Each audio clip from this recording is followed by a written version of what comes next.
Welcome, age of vintage society. James Cagney, whose feisty, finger-jabbing portrayals of the big city tough guy helped create a new breed of Hollywood superstar, but won his only Oscar playing a song and dance man. James Cagney personified the gangster, and the movie The Public Enemy codified his cinematic street cred. How James Cagney faked that he could dance and sing. Make sure to watch the video until the end and leave your thoughts in the comments. If you are new here, join our wonderful community by subscribing to the Age of Vintage channel. He is best remembered for playing tough guys, song and dance man or gangster. Few stars of Hollywood's golden era could claim they were equally well known for two such diverse genres. Yet the legendary James Cagney worked hard to be able to make such a claim.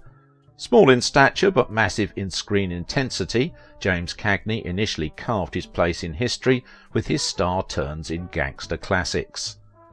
There is a story that James Cagney stood on his toes while acting, believing he would project more energy that way. That sounds like a press release, but whatever he did, Cagney came across as one of the most dynamic performers in movie history, a short man with ordinary looks whose coiled tension made him the focus of every scene. He virtually invented the modern anti-hero with his portrayal, in The Public Enemy, of Tom Powers, the rum-running slum pug who gets shot down by underworld gunmen after avenging the gangland execution of his buddy. He created an entirely new character in film, a villain who was never too simple or entirely repellent, and he allowed you to like and enjoy such a person without feeling guilty. He never sacrificed his personality for craft or vice versa, and that's a very rare quality that only a few actors, Bogart, Gable, Spencer Tracy, had. Drawing from things that are deep inside him or simply integral to who he is, Cagney is always a character, but always Cagney. He is best known for the gangster roles he played in the 1930s, a decade when he averaged almost 4 films a year for Warner Brothers, from Public Enemy with its famous grapefruit-in-the-face scene to the Roaring Twenties. He was Hollywood's leading crime star, even at the studio that also had Edward G. Robinson and Humphrey Bogart under contract, but he didn't win his Oscar until 1942, when he played Broadway showman George M. Cohan in Yankee Doodle Dandy. Maybe that was because Hollywood didn't like to honour actors playing bad guys.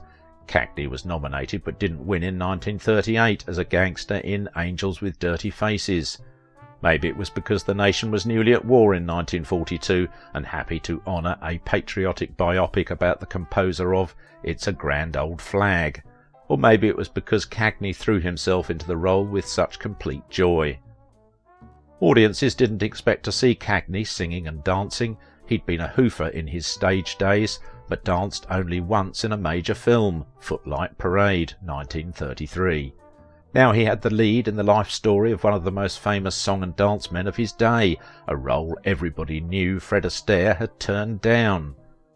Cagney wasn't a dancer by Astaire's standards or a singer by anybody's, but he was such a good actor he could fake it. Cagney can't really dance or sing, but he acts so vigorously that it creates an illusion, and for dance steps he substitutes a patented brand of robust, jerky walks, runs and other motions. He was born on July 17, 1899 in New York City. His family was poor and Cagney was sickly as a child.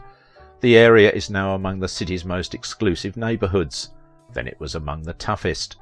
In later years, when Cagney portrayed gangsters in the movies, some of his childhood friends were the real thing. Every now and then I'd get a note telling me I did a fine job in so-and-so and that I looked real, he said. From then that was the best. A Cagney trademark, the squirming, tough guy shrug that seemed to start at the feet and writhe up through the shoulders, also was an artifact of those early days. When I was a kid there used to be a pimp who worked the block between 77th and 78th Streets on First Avenue. Tall dude with an electric blue suit. All day he'd stand around and do that, Cagney said. While growing up in a rough neighbourhood, he learned a variety of skills, including tap dancing, street fighting, baseball and boxing. Cagney was a shy child who respected authority and never got into serious trouble, but the redhead refused to let himself or his family be pushed around. By age 14, Cagney was known as one of the neighbourhood's best fighters. Money was scarce and he considered boxing as a career, but his mother, Caroline, would have none of it. "You never crossed my mother," Cagney said, "because if you did, she would stiffen you with a right hand and that would be the end of the argument." When he was 19, his father died and he took odd jobs to help support his mother and siblings. He worked as a copy boy for the New York Sun, wrapped packages at a department store for $16 a week, and took other odd jobs, until one day he heard he could make $35 a week in vaudeville. On a whim, he auditioned for a role of a chorus girl in a local production. Although he had never had professional training, he landed the role and learned the dances from watching the other performers, and it never bothered him to dress as a girl and perform. Despite his mother's desire that he get an education, Cagney decided to pursue stage work, gaining a role in the musical Pitter Patter. He continued to work several jobs at once, steadily sending money home, and met chorus girl Frances "Billy" Vernon, whom he married in 1922. After graduating from Stuyvesant High School, he enrolled at Columbia and enlisted in the Student Army Training Corps. He dropped out in his first year after the death of his father. From there he moved on to Broadway and then to Hollywood. Although Cagney never returned to the university, in a 1932 contract dispute with Warner Brothers, First National, he threatened to leave show business to study medicine at Columbia if his weekly salary were not increased to $4,000. Cagney never intended to become a career actor. Cagney's first job in the legitimate theatre was a stint as a female impersonator in a revue called Every Sailor at Keith's 81st Street Theatre. At first, Cagney considered the idea as a mere waste of time. Nonetheless, he only knew one dance move which convinced producers of the day that he could dance. Shortly after this role, he managed to land a more significant role in Maxwell Anderson's play Outside Looking In, 1925. That was an essential role that earned Cagney $200 in a week. Most of the cast were fresh off the USS George Washington, where they'd entertained World War I sailors with a drag send-up of naval life. Female impersonators were the rage at the time, and every vaudeville show had one on the boards. "My dear mother was a little surprised when I showed up on stage in a dress," said Cagney, "but she got the family to applaud and gave 'em a nudge in the ribs."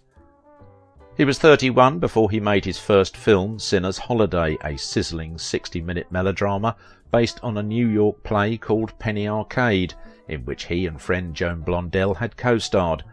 Al Jolson was good enough to buy the screen rights and sell the project to Warner Brothers, with the stipulation that Cagney and Blondell repeat their roles in the movie. And so began a career marked by some of the finest films ever fashioned: Taxi, Winner Take All, Footlight Parade, and many more. James Cagney in the 1932 film Taxi is famous not only for Cagney's dancing, but it's also the first film where he refused to be shot at with live ammo. This was very common at the time due to it being much cheaper to use than blanks. He played in a few more films to good reviews before his breakout role in 1931 in the highly successful The Public Enemy, one of the films that set the standard for the gangster genre. Its success led to several similar parts until Cagney's status as one of the top 10 moneymakers in Hollywood, as well as the enforcement of the production code that discouraged violence in movies, led Warner Brothers to offer him non-gangster roles. He also made several films with his very good friend, fellow Irish-American Pat O'Brien, that were hugely successful. Cagney loved to dance, but always considered acting just a job. He was willing to walk away from films to force producers to pay him what he was worth.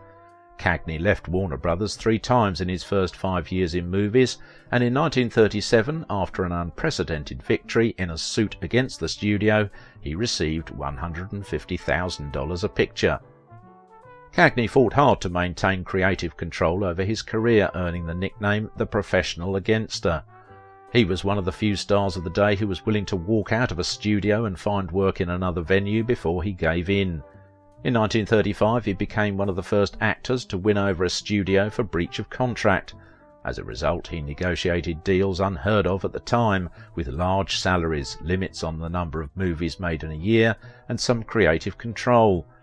Warner Brothers wanted to pigeonhole him into the gangster stereotype. He wanted to break free, so he eventually formed his own production company. Cagney left Warner Brothers and, with his brother William, set up a small independent company, Grand National Pictures. While the two films Cagney made under this new arrangement were neither commercial nor artistic successes, they clearly indicated how he wished to present himself. In the revealingly titled Great Guy, he plays a staunch crusader determined to correct fraud in the Weights and Measures Bureau. In Something to Sing About, he is a band leader who engagingly sings and dances his way to Hollywood stardom. However, it did not fare well, and after a few years he was back at Warner Brothers. Unlike other male superstars of Hollywood's golden age, Cagney was unafraid of returning to his gangster roots throughout his long kinetic career. Only an actor unconstrained by image considerations could deliver as chilling a portrait of psychopathy as his migraine-plagued mama's boy, Cody Jarrett. By contrast, think of the roles Gable, Stewart, Tracy and Grant chose after their mass appeal hardened around their personas. Bringing humanity to his criminals and moral uncertainty to his good guys, Cagney created the myth of the streetwise cynic, who could just as fatefully be recruited to walk the straight and narrow or stride through a police lineup with attitude to burn. The only characterizational common ground was an energy level unknown to the rest of us. Whether tackling bad guys on screen or battling the brothers Warner off-screen in his heyday, Cagney always placed his convictions in the forefront. Going independent at a time in the 40s when such ventures were considered suicidal, Cagney's production company created some lovely films, such as Johnny Come Lately, before going down fighting. But bucking the odds has always been a signature move on Cagney's part, whether knocking himself out to put on a show in Footlight Parade, or sizing up Anne Sheridan on a rubber plantation in Torrid Zone. Not only could he jump in the job pool from G-Man to America's Most Wanted, but he could also enliven Shakespeare or impersonate Adam. Bull Hollesley in The Gallant Hours with the same self-confident droit de seigneur. Whereas less versatile stars played storybook versions of heroism, Cagney always scrapped for his honour because he was not a to-the-manor-born saviour like John Wayne, but a conflicted hero who had to arrive at virtue by sometimes battling his own instincts. Jimmy Cagney embodied the personal charisma of a star acting during Hollywood's golden era. His abilities were unique, and his classic films are forever marked by his personal brilliance. His last film for Warner Brothers in 1942 had been one he took great pride in, Yankee Doodle Dandy, for which he won the Best Actor Academy Award.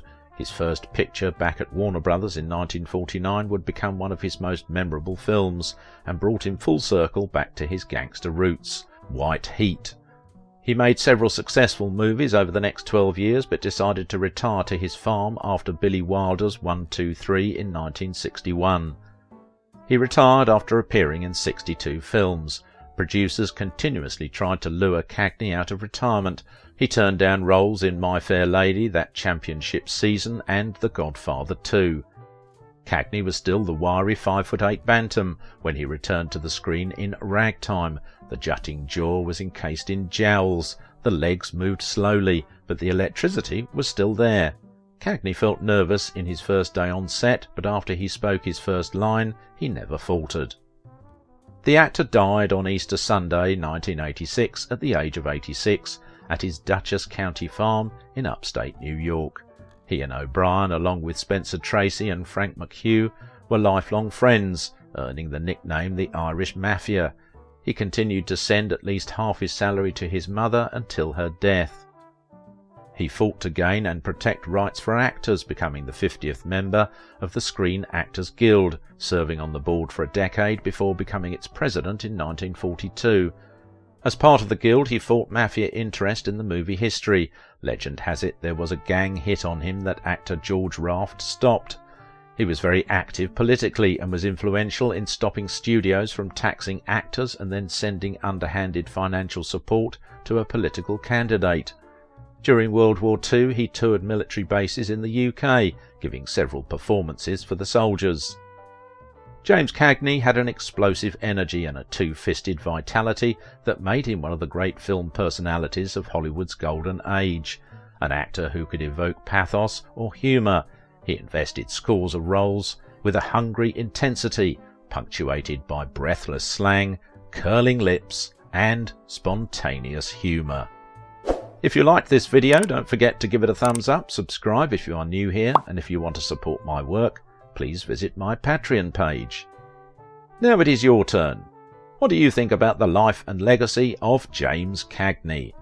Fast-talking, energetic and animated, he became known for his streetwise gangster movie roles.